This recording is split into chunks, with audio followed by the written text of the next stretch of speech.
Rata-rata begitu. Bayangkan, Tris. Satu generasi. Apalagi nanti kita perpanjang lagi COVID ini. Saya setia, Pak, maka pakai ini. Nah. Tapi negara utama agak apa juga, baling-baling juga. Sebentar gini, sebentar gitu, sebentar gini, sebentar gitu. Hah, luar biasa capeknya untuk menjadi Indonesia ini, hari ini.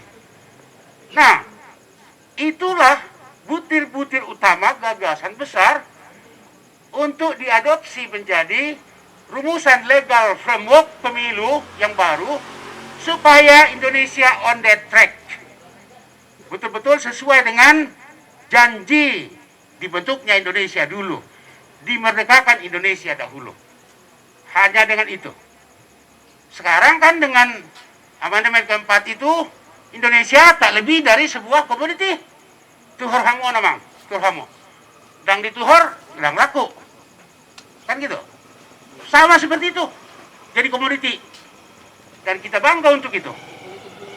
Apa konektiviti antara kesehatan rakyat dengan semua infrastruktur di dunia ini menjadi pertanyaan kritis, debat yang berkepanjangan. Tapi politisi nggak peduli. Nggak ngerti dia. Lebih bagus dia memikirkan ambil tabungan kasih sama rakyat kecil itu. Tidak, Pak. Negara yang harus hadir. Sesuai tahu bahwa nilai satu kursi itu sangat mahal. Ini semua kan orang-orang yang sangat baik dan cocok untuk menjadi anggota DPR di semua level. Tapi nggak berani karena dia ngerti harga satu kursi sangat mahal. Bagaimana strateginya? Saudara, kelompok-kelompok sosial dan organisasi pejuang Republik itu banyak sekali. Dan sangat tidak adil dan itu menghina, menundukkan mereka kepada aspirasi salah satu di antara parpol yang ada. Parpol itu nggak ada ketika berdarah-darah. Setelah nyamannya baru dia mau ini, mau itu, mau itu. Atas nama legitimasi. Oleh karena itu, biarkan orang ini berebut seberapapun harga satu kursi. It's up to you. Tapi para pejuang-pejuang, organisasi pejuang itu harus diberi jatah kuota tanpa pemilu. Tambah dia jumlah. Sekarang 550 DPR RI. HKBP, lihat sensus dia. Berapa apanya jumlahnya? Oh, sekian persen. Maka 5 orang muda diutus ke sana. Mengapa begitu? Jika Muhammadiyah mengutus ke sana, NU mengutus ke sana, HKBP mengutus ke sana, dan dia membawa aspirasi kelompok-kelompok ini, maka itu akan mudah dikontrol, tidak mudah didikte. Sekarang lihat itu, gampang kali itu didikte DPR itu, nggak ada kekuatan apa-apa. Undang-undang Cipta Kerja, dalam sebulan, 1 hari, selesai.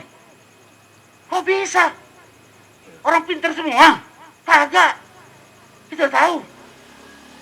30 legislator yang kita khusus tambah 4 anggota DPD, dia tidak memperhatikan kita, aspirasi kita tidak dia pahami. Sungguh ini. Ada beberapa isu penting di sini. Pertama, soal konflik tanah. Yang kedua, soal infrastruktur. Yang ketiga, tentang bagaimana menciptakan faktor-faktor penambah pemasukan daerah, PAD. Dan yang keempat, kerukunan. Nggak ada ini, orang ini simbolis saja. Dan orang-orang Sumatera Utara, nanti kalau Tris Maribuan itu menjadi anggota DPR, dia menjadi orang Jawa dalam tanda petik. Lali enang Sumatera. Aspirasinya enggak. Kenapa? Karena partai politik yang buat dia. Biarlah partai politik sesuka hati, tapi HKBP harus ada ke situ. Ketika mau mengurus undang-undang, bicara undang-undang, itu ngelenceng itu utusan HKBP, tarik, ganti yang lain. Salahkah itu berdemokrasi? Saya bilang tidak. Demokrasi itu apa? What you want. Asal melalui kesepakatan. Jadi jangan tiru 100% harus mirip dengan Amerika baru demokrasi. Enggak, hebat apa dia ya. Mereka juga kupak kapi. Kelembagaan demokrasi diformalkan, tapi substansi demokrasi enggak ada. Dan itu dikukuhkan. Indonesia dinaikkan menjadi negara terbesar keempat demokrasi dunia. Siapa yang bikin itu? Lembaga-lembaga demokrasi dunia. Freedom House. Hal kosong dia di dalam, nggak ada demokratisasinya. Itu formalnya saja kelembagaan. Di Indonesia paling banyak muncul komisi, tapi nggak ada kaitannya dengan kesejahteraan rakyat, pelembagaan demokrasi. Gagap kita di situ, gugup kita di situ. Karena itu saya usulkan kita rombak itu legal framework.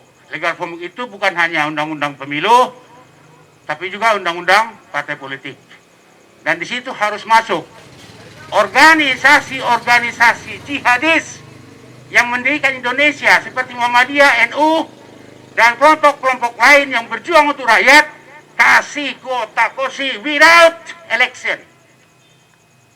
Kalau orang ini masih berkelahi mengenai berapa sogok untuk satu kursi, silakan.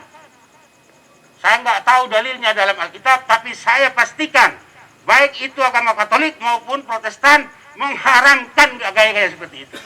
Kau paksa dia masuk situ, dosa kali kita. Di mana Tuhan tempatnya itu? Biarkan orang-orang kafir-kafir ini, dalam pengertian, yang mau kompromi dengan sogok-sogok itu, melakukan kebiasaan yang ditiru dari Barat sesuai dengan kritik Nietzsche. Tapi orang-orang beragama yang memiliki kebudayaan asli Indonesia, jangan ikut dirusak.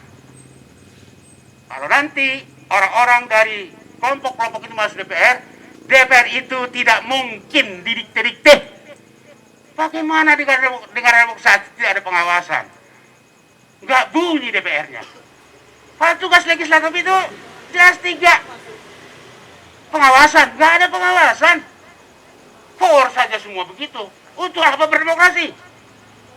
Hancur kita semua. Jadi itu syaratnya. Yang terakhir, mengenai politik identitas. Banyak orang tidak tahu, termasuk orang PDIP, especially Pangaribuan, bahwa bapak politik identitas itu adalah Soekarno. Whatever it takes. Mau kau definisikan apa? Partai apa itu? Definisi politik identitas itu. Untuk Indonesia bapaknya adalah, bapak politik identitas itu adalah Soekarno. Tentu kalian minta bukti. Periksalah risalah BPUPKI. Ketika Soekarno dengan tegar menawarkan Pancasila, sila perwakilan, dia bilang, saudara-saudaraku umat Kristen, jika kamu mau, semua undang-undang itu diambil letterlek, disalin dari Alkitab, perbanyak orangmu di situ. Umat Islam sebagai orang besar, mayority dan hitungan, saya nggak bergembira karena kalian belum ada paham Islam itu. Terimalah sila perwakilan ini, saudara-saudara. Soekarno ditokohkan oleh orang-orang ini, tapi bukan ngertes esensi gagasannya. Saya selalu bilang sama kawan-kawan Brilian Mokhtar, siapa-siapa lah situ, mau undang saya dulu di kaderisasi PDIP itu, saya perluas wawasannya dulu lah. Nggak ada pesta interest lah. Saya biasa kemana-mana begitu, nggak minta duit lah. Saya sedih melihatnya, kok sebegitu menjadi miliknya Ibu Megawati, Bung Karno. Enggak dong. Enggak, milik bangsa itu. Walaupun dia tak berbargas regas, dia milik saya. Itu satu persoalan di Indonesia sekarang itu. Politik identitas selalu diomongin. Trisno Pangaribuan itu SMA-nya mungkin SMA KBP. Terus masuk di sini, masuk ke 3 MKI. Ada si Ahmad dari sana, SMA-nya semua Muhammadiyah, masuk, walaupun masuk USU Fakultas Teknik, dia masuk ke HMI. Yang paling dramatis, di sana istrinya Caroline, dia Herbert. Tentu nama-nama itu diambil dari historis dan kadang-kadang ayat suci. Anak mereka lahir dibikin Jones. Di sana Ahmad, istrinya Aisyah. Anak mereka mau lahir datang ke Kiai, siapa namanya itu? Bikin Hambali. Indonesia merdeka dengan identitas itu. Dan hari ini pergolakan identitas luar biasa. Include Amerika Serikat. Pergi ke sana. Setiap pilpres, my faith is my vote, my vote is my faith. Bahasa Batakna, molo persea auto Yesus Kristus, maka ajaran Yesus Kristus sudah pilihan politikku. Pilihan politikku adalah ajaran Yesus Kristus. Nggak ada yang ribut itu. Tapi kok nejar ribut-ribut mengenai politik, dia nggak tahu. Dia nggak tahu. Historis PSI di Medan, saya punya kisah lah di situ. Saya punya orang yang ingin saya dudukkan dulu di situ. Tapi setelah saya periksa, ini saya nggak bisa ini. Nggak bisa, sama seperti partai orang ini. Nah, jadi birunisasi, tahu nggak? Penyakit partai politik sekarang birunisasi. Darah biru semua yang dibikin di situ. Kita enggak. Jadi kalau kayak Trisno suka itu, dipantau itu. Tukang teriak aja lah. Paling tinggi ketua fraksi nanti gitu-gitu. Nggak ada yang lain, karena darahnya nggak biru. HKBP-nya pun dari Tapsel, sekampung kami. Nggak betul ini. Inilah orang yang melawan dulu ketika HKBP mau ditetapkan dasar jubileumnya. Nggak bisa katanya. Simon, orang yang pertama kali Sregar menjadi orang Kristen di Tanah Batak. Ukurannya harus dari situ.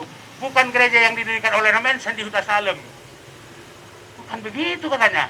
Sehingga terbelahlah itu. Saya nggak tahu Trisno ini HKBPA atau HKBP. Berkelahi itu. Itu politik identitas Trisno. Dan orang Tapsel dia pasti tahu lah bagaimana dia harus berbicara dengan Sahrul yang anak HMI. Kan harus kita lihat itu tradisi-tradisinya tadi itu. Saudara, bagaimana Indonesia dibikin jadi kapital apa? Jadi komoditi begini. Tahun 30 sebelum Indonesia merdeka, ada satu proyek di Belanda, pemikiran proyek untuk membuat food station, apa namanya? Food estate di sekitar daerah itu. Persis itu yang direplikasi sekarang. Belanda ribut parlemennya, batal itu. Dia mau bikin enclave di situ. Orang diusir. Politisi kita harus berpikir, sekiranya inilah sebidang tanah